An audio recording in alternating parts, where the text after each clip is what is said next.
किनारे बसा हुआ देवलपुर गांव हमेशा से शांत रहा था।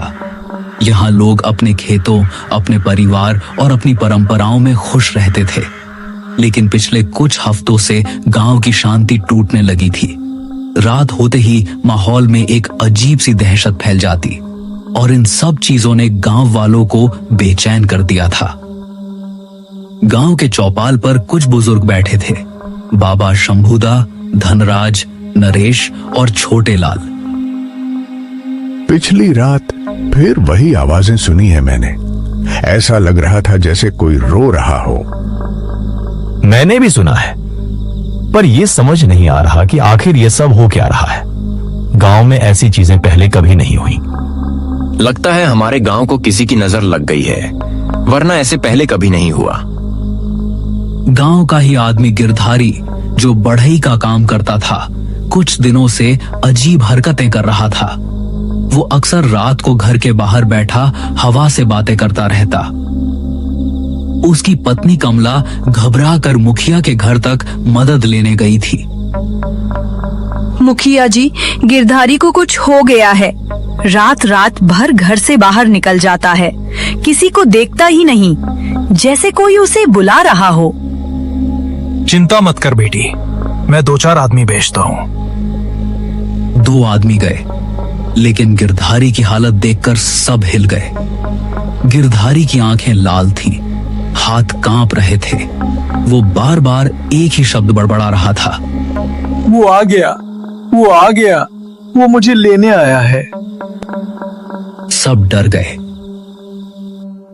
दूसरे दिन सुबह लोगों ने सुना गिरधारी पागल हो गया है।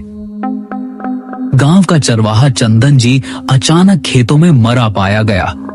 उसके शरीर पर किसी जंगली जानवर के निशान नहीं थे, बल्कि ऐसा लगता था जैसे किसी राक्षस ने शरीर को खाने की कोशिश की हो। गांव भर में हड़कंप मच गया। ये क्या हो रहा है? क्या कोई नया जानवर गांव में आ गया, या ये कुछ और है? अब गांव में रोज कुछ ना कुछ गलत होने लगा।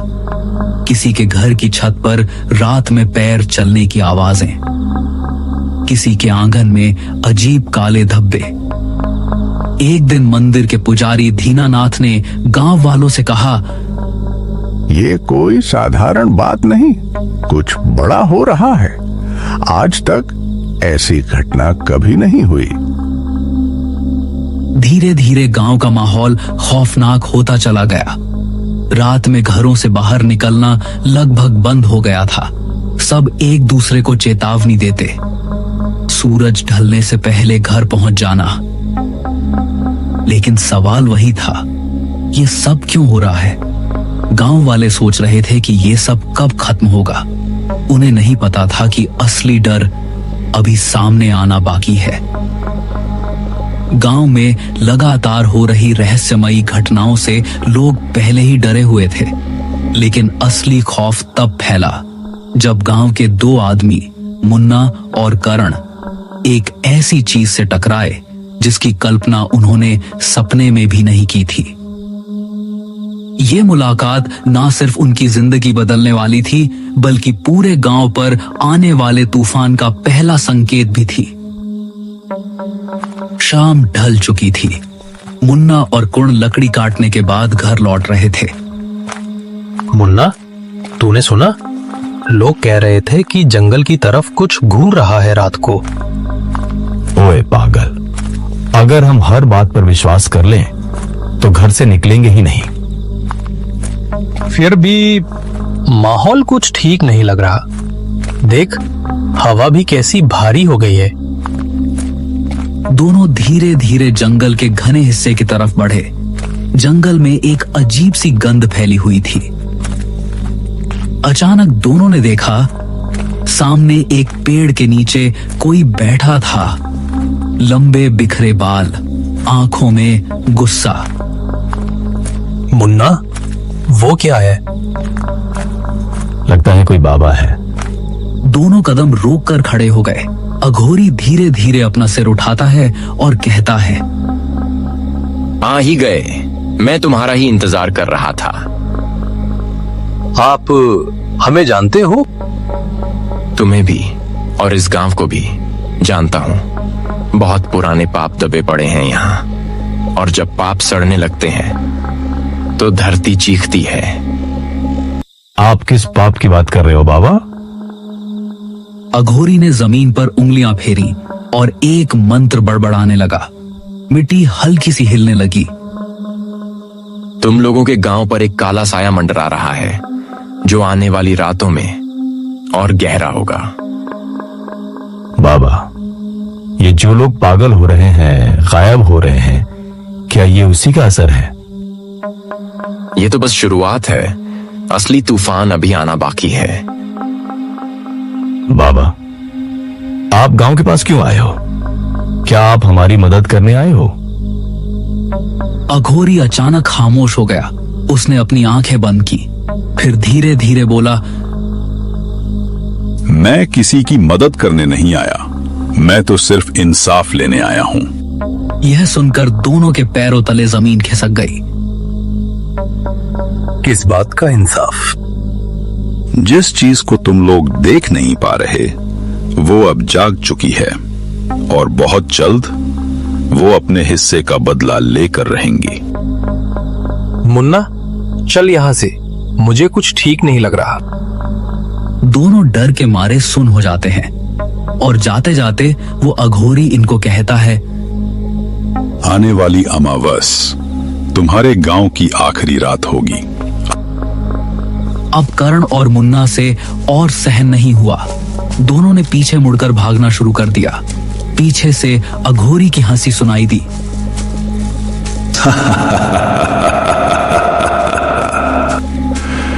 भाग जाओ, पर याद रखना उस रात कोई भी नहीं बचेगा। दोनों हांफते हुए गांव पहुंचे। उनकी हालत देखकर लोग इकट्ठा हो गए। क्या हुआ? क्यों भाग रहे थे? लेकिन मुन्ना और करण कुछ बोल ही नहीं पा रहे थे। उनके चेहरे पीले पड़ चुके थे। आंखों में वही डर था जो पूरे गांव में फैलने वाला था।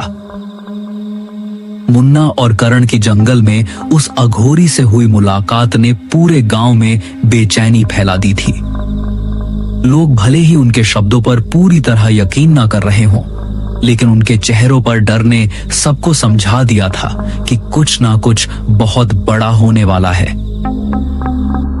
अगली सुबह विमल, जो गांव में अपने मेहनत और ईमानदारी के लिए जाना जाता था, अपने खेत की तरफ जा रहा था। खेत गांव से थोड़ा दूर जंगल की कगार पर पड़ता था। हवा में हल्की धुंध फैली हुई थी। यह मौसम भी ना, कब गरम कब ठंडा कुछ पता नहीं चलता। बस जल्दी से काम खत्म करना है। वो खेत की मेड़ों में चलते हुए फसल देखने लगा। सब कुछ सामान्य था, लेकिन अचानक उसे लगा कोई उसके पीछे खड़ा है। वो पलटा, वहां कोई नहीं। विमल ने काम शुरू ही किया था कि अचानक उसके सामने की झाड़ियों में तेज सरसराहट हुई। कौन है? कौन है वहां?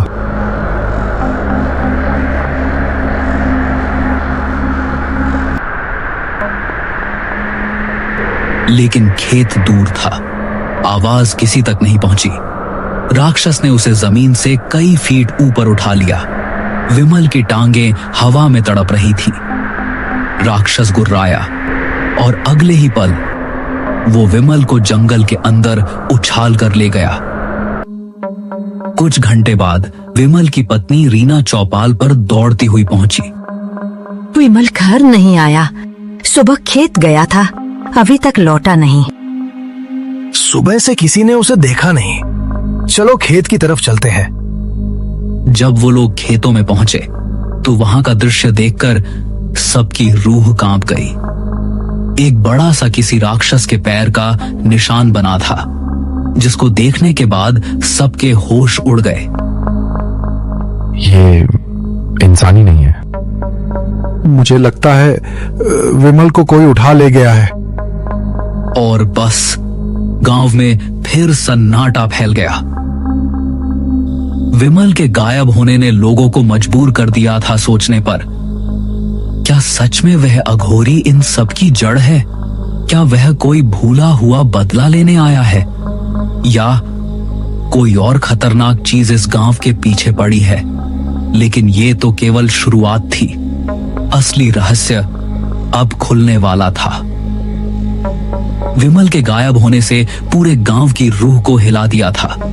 अब बात सिर्फ डर की नहीं थी, यह एक खुला खौफ था जिसने हर घर को जकड़ लिया था।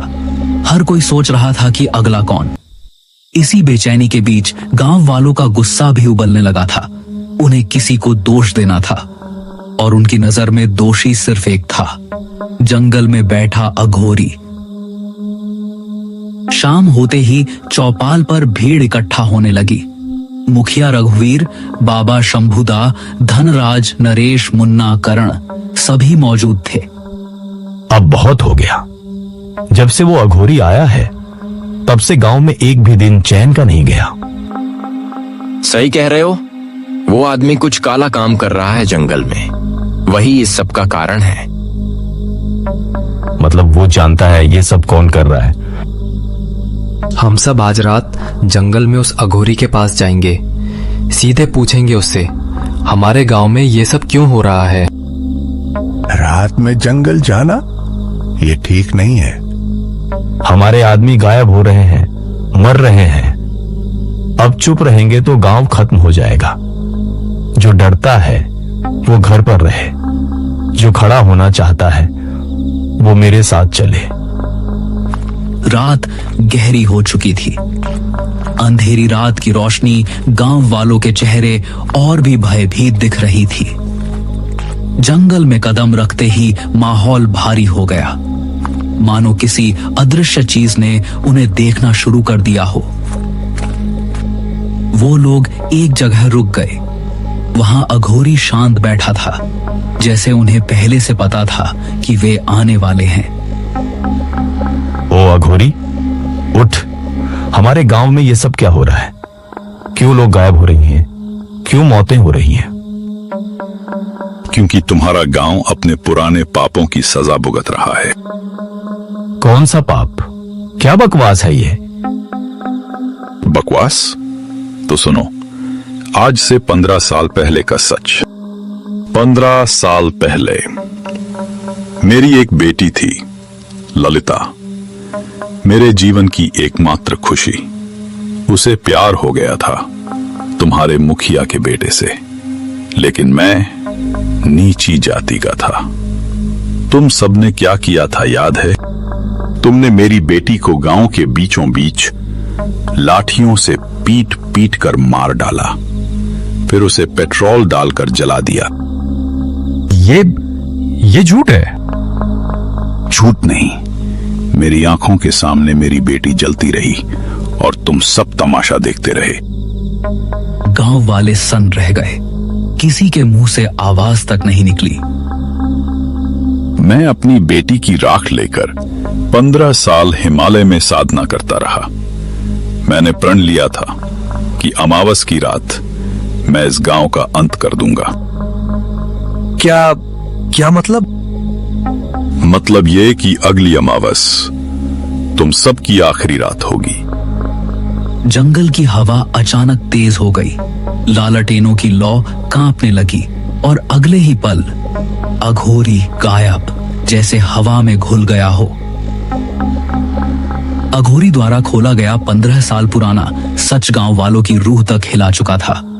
जिस लड़की को उन्होंने गैर जाति में प्यार के कारण जिंदा जला दिया था, वह अब एक अधूरी आत्मा बनकर लौट आई थी और उसके पिता बदला लेने की प्रतिज्ञा कर चुके थे। अमावस बस 2 दिन दूर थी। गांव का माहौल अब डर नहीं बल्कि मौत की आहट सा हो चुका था। गांव वाले सोच रहे थे अब किससे मदद मांगी जाए। हमने बहुत बड़ा पाप किया था, पर अब क्या करें? वो अघोरी बोल चुका है कि अमावस की रात वो पूरा गांव खत्म कर देगा। जिसके सामने जंगल कांपता है उसे कौन रोक सकता है? हमें किसी बड़े पंडित के पास जाना चाहिए। कोई तो होगा जो उसे रोक सके। लेकिन कौन? हमारे आसपास ऐसा कोई नहीं। एक आदमी है जंगल से 10 कोस दूर पहाड़ी पर सिद्ध पुरुष पंडित विष्णुदेव। लोग कहते हैं कि उन्होंने कई बार ऐसी शक्तियों को वश में किया है। सभी ने एक दूसरे की तरफ देखा और फिर एक ही फैसला हुआ, उसी के पास जाना होगा। अगली सुबह मुखिया और मुन्ना मिलकर पंडित विष्णुदेव के आश्रम पहुंचे। वहां हवा हल्की मगर शक्तिशाली थी, जैसे कोई सुरक्षा कवच। पंडित एक बड़े नीम के पेड़ के नीचे बैठकर जप कर रहे थे। पंडित जी, हमारी मदद कीजिए। हमारे गांव पर बहुत बड़ा संकट आ गया है। मुझे पता है, जिस अघोरी की बात तुम कर रहे हो वह साधारण मनुष्य नहीं रहा। उसने बदले की आग में ऐसी शक्तियां पाली हैं जो सामान्य मनुष्य को चूर चूर कर सकती हैं। तो क्या आप उसे रोक सकेंगे? रोक सकता हूं, पर पहले तुम सच बताओ, उसकी बेटी के साथ क्या हुआ था? मुखिया ने सिर झुका लिया और पहली बार गांव का पाप स्वीकार किया। ये कहानी सुनकर पंडित की आंखों में क्रोध आ गया। तुम सबने बहुत भारी पाप किया है। महिलाओं पर, मासूमों पर अत्याचार, उसकी कीमत तो चुकानी पड़ेगी, लेकिन फिर भी मासूम और निर्दोष लोग बचने चाहिए।